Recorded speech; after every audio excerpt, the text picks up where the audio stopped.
Bonjour à tous. Aujourd'hui, j'ai envie de vous parler d'un sujet qui me passionne depuis des années.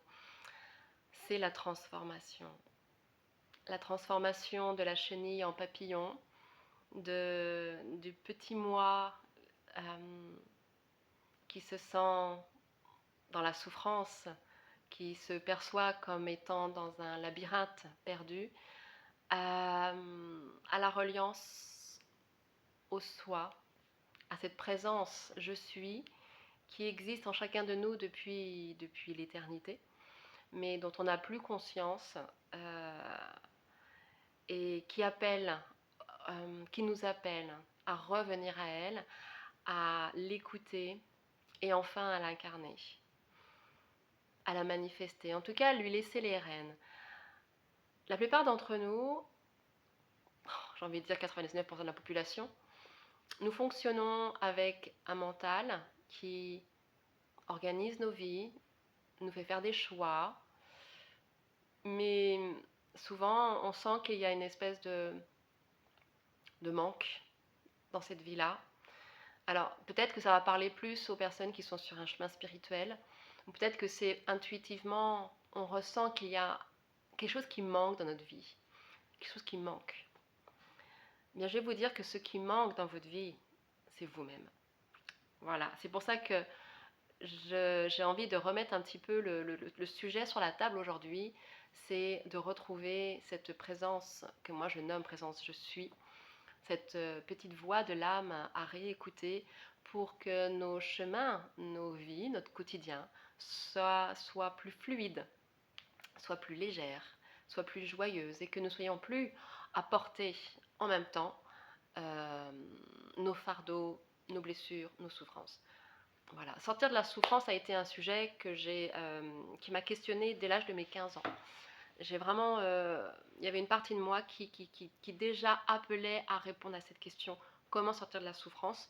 C'est pour ça que dès le début, très très très tôt, je me suis tournée vers le bouddhisme, vers l'hindouisme, vers toutes ces approches spirituelles et philosophiques.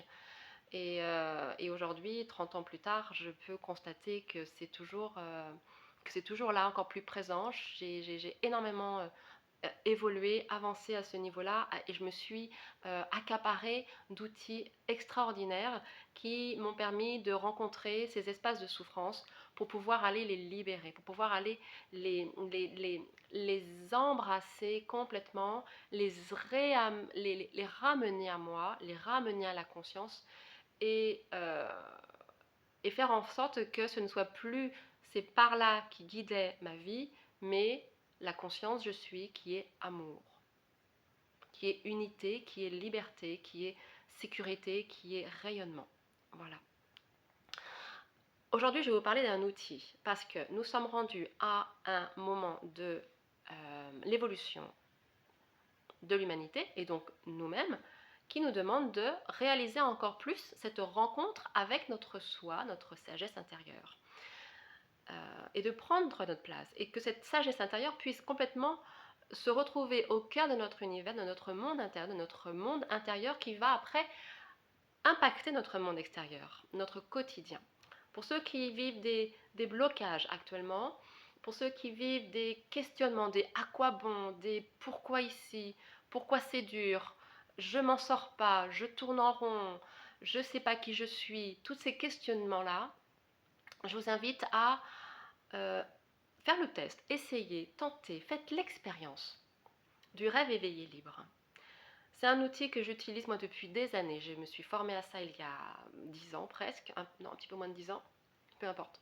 Mais c'est vraiment un outil qui à chaque fois m'a permis de mieux me connaître. Parce qu'en fait, la clé de la guérison, si on peut appeler ça la guérison, c'est la connaissance de soi, réellement. Plus on se connaît, plus on va se libérer des attachements aux parts de nous qui ont peur, qui sont dans le contrôle, dans les doutes, et plus on va nourrir un espace d'estime de soi, d'amour de soi, de conscience de soi, et c'est soi qui réalise l'expérience dans la matière. C'est soi qui agit, c'est soi qui fait les choix. Voilà en fait l'objectif du rêve éveillé. Comment ça se passe? C'est une expérience d'expansion de conscience. On se met dans un état, je vous invite, je vous accompagne dans un état de modifié de conscience. Voilà. Un état modifié de conscience qui va s'approcher du rêve. Mais là, vous êtes éveillé. Vous savez que vous rêvez. Ce n'est pas un rêve nocturne, c'est un rêve où vous allez être acteur de ce qui se passe. Donc ça va vous amener à rencontrer cette part de vous, un personnage en vous qui est en souffrance, qui est bloqué. Donc il va découvrir son épreuve et au fur et à mesure que le rêve se réalise, et moi je vous accompagne en cela pour vous faire cheminer dans ces espaces subtils, puisque c'est mon métier, puisque c'est ma passion, puisque je m'y sens très très bien dans ces espaces subtils. Peut-être même des fois mieux que dans la matière. Mais bon, voilà, on est une voyageuse, je suis une voyageuse des mondes subtils. Et là, je vous amène à rencontrer, à un moment donné, se me présente à vous cette sagesse, cette lumière qui va rencontrer le personnage. Et là, il va y avoir un échange. Et là, il va y avoir libération. Et là, l'énergie va se remettre en mouvement. Et généralement, les conséquences, c'est qu'il y a plus de clarté qui viennent dans nos esprits après. Les nœuds se défont. La vision sur la situation est complètement transformée. Puisqu'il y a une part de nous, on a été chercher, on a permis à ce soi de prendre la place du petit moi souffrant, en fait. Donc c'est soi qui va reprendre les rênes de l'histoire, finalement, et les choses vont se débloquer. Et ainsi de suite. Et le rêve éveillé permet cela, en fait, de switcher, de se transformer, de permettre à la petite chenille d'arrêter de croire qu'elle est une chenille et puis de déployer complètement ses ailes de lumière. Si on avait une approche un peu plus poétique et spirituelle. Mais de manière très très concrète, ça amène vraiment plus de stabilité, plus de confiance en soi, plus de détachement sur les situations, plus de clarté mentale. C'est vraiment un outil extraordinaire que le réveiller. Ce sont des séances qui durent à peu près 2 heures, le temps d'avoir l'échange, le voyage, et puis après de revenir dans l'ici et le maintenant. Et donc si vous sentez cet appel-là, si vous sentez que cet outil peut vous être vraiment utile, n'hésitez pas à me contacter par téléphone, en MP.